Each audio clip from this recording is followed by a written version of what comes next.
ગીર નામ સાંભળતા જ કાને અથડાઈ ડાલામથ્થા અને તેની ડણક. સિંહોનો રહેણાંક વિસ્તાર એટલે ગીર. એવું કહેવાય છે કે ગીરમાં પ્રાણીઓ અને માણસો વચ્ચે અતૂટ નાતો છે. ગાંડીગીરમાં પ્રાણીઓ સાથે લોકો એક માતાના બાળકની જેમ સાથે રહે છે, આવું પણ સાંભળ્યું છે.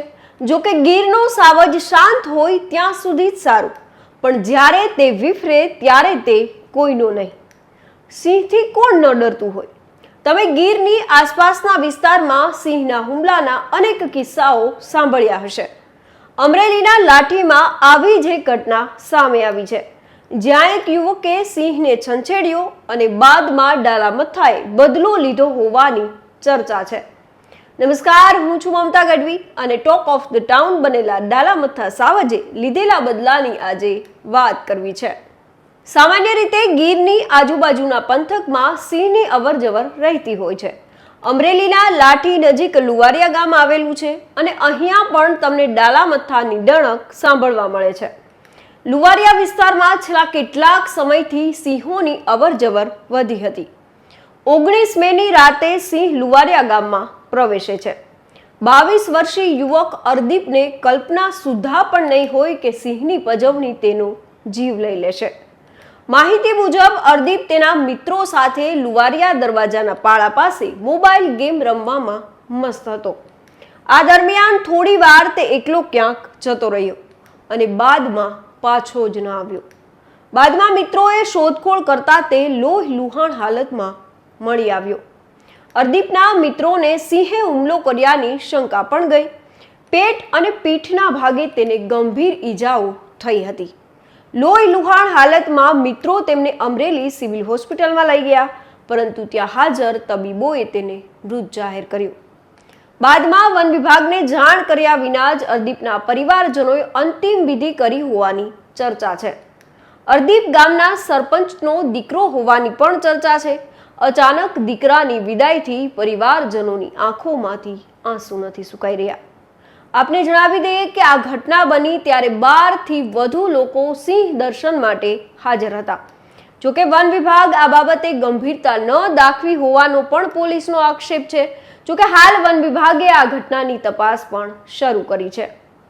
આ ઘટનામાં વળાંક ત્યારે આવ્યો જ્યારે સિંહની પજવણી થઈ હોવાની વાત સામે આવી. એટલું જ નહીં, સિંહને છંછેડવામાં મૃતક અર્દીપ પણ સામેલ હોવાની ચર્ચા છે. અગાઉ લુવારિયા ગામ નજીક સિંહની પજવણીના કેટલાક વિડીયો સોશિયલ મીડિયા પર વાયરલ થયા હતા, જેને લઈને વન વિભાગે બાદમાં કાર્યવાહી પણ કરી હતી. લોકમુખે તો એ પણ ચર્ચા છે કે અગાઉ અર્દીપ અને તેના મિત્રોએ સિંહની પજવણી કરી હતી, જેથી સિંહે તેના પર હુમલો કરીને બદલો લીધો. જોકે પજવણીનો ભોગ બનેલ સિંહ અને હુમલો કરનાર સિંહ એક જ છે કે કેમ તે તપાસનો વિષય છે, પરંતુ હાલ લોકો કહી રહ્યા છે કે સિંહે હુમલો કરીને પોતાનો બદલો લીધો છે. જોકે ગીર પંથકમાં લોકો સિંહને ઘરના સભ્યની જેમ માનતા હોય એવા પણ અનેક કિસ્સાઓ છે. ગીરમાં રહેતા લોકો સિંહને ખૂબ નજીકથી જાણતા અને સમજતા હોય છે, કારણ કે આ વિસ્તારમાં સિંહ અવારનવાર લટાર મારતા નજરે પડે છે અને સ્થાનિક લોકો ડાલામથ્થાની ડણકથી પણ ટેવાઈ ગયા હોય એવું પણ જોવા મળે છે. કેટલાક લોકો સિંહને પરિવારના જ સભ્ય પણ માનતા હોય છે. થોડા દિવસો અગાઉ આવી જ ઘટના સામે આવી હતી. ગીર સોમનાથના કોડીનારના એક ગામમાં ઘણા સમયથી એક રામ લખન સિંહની જોડી લટાર મારતી નજરે પડતી, પરંતુ એક દિવસ અચાનક લખન માંદો પડતા વન વિભાગ તેને લઈ ગયા અને તેની સારવાર શરૂ કરી. જોકે વન વિભાગની કામગીરી એક તરફ છે અને લોકોનો પ્રેમ બીજી તરફ. એક યુવકે સિંહ સાજો થઈ જાય એના માટે સત્યનારાયણની કથા કરી હતી. માહિતી મુજબ સિંહ બીમાર પડ્યો ત્યારે તેણે માનતા કરી હતી કે સિંહ સાજો થઈ જશે તો તે કથા કરશે, અને થોડા દિવસ બાદ ફરી ગામમાં લખન લટાર મારતો જોવા મળતા તેણે તેની માનતા પૂરી કરવા સત્યનારાયણની કથા કરી હતી અને પ્રાર્થના પણ કરી કે રામ અને લખન હંમેશા સલામત રહે. આપને જણાવી દઈએ કે ગઈકાલે સિંહ વસ્તી ગણતરીના આંકડા પણ સામે આવ્યા છે.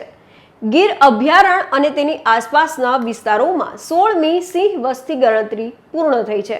આ ગણતરીમાં 891 એશિયાટિક સિંહોની નોંધ કરવામાં આવી છે. આ આંકડા એ રાજ્યમાં સિંહોની સંખ્યા અને તેમના વસવાટ વિસ્તાર બંનેમાં વૃદ્ધિ દર્શાવે છે. ગણતરી દરમિયાન સિંહોના વર્તન, વસવાટના વિસ્તારો અને તેમના પર આરોગ્ય પર પણ વિશેષ ધ્યાન આપવામાં આવ્યું હતું. સરકારના આંકડા મુજબ સિંહોના વસવાટ માટેનો વિસ્તાર હવે ગીર અભયારણ્યની સીમાઓને પાર કરીને અન્ય વિસ્તારોમાં પણ ફેલાયો છે. આ વિસ્તરણ એ દર્શાવે છે કે સિંહો હવે ગીરના પરંપરાગત વિસ્તારમાંથી બહાર નીકળીને નવા વિસ્તારમાં વસવાટ કરી રહ્યા છે. આ વિસ્તરણને કારણે માનવ વન્ય જીવનના સંઘર્ષના બનાવોમાં પણ વધારો થવાની શક્યતા છે.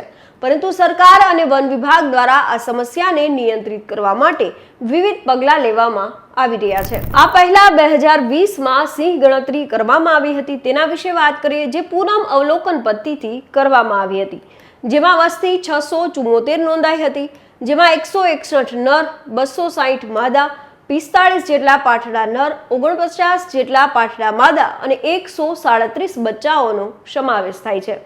ગીર પંથક ડાલા મથાની ડણક વિના સૂનો છે. ગીર એટલે માત્ર ગીર નહીં, પણ રેવત ચાલની પરમ મનોહર પુત્રી, જગતના તમામ ભૂભાગોથી અલગ, આગવું અને પોતીકું વાતાવરણ ધરાવતી, હંમેશા જીવતી, સદા સોહાગણ, સદા મોહક ગીર. તો અત્યારે બસ આટલું. ફરી કંઈક આવી અજાણી વાતો આપના સુધી પહોંચાડતા રહેશું અને મળતા રહેશું વાત ગુજરાતી પર.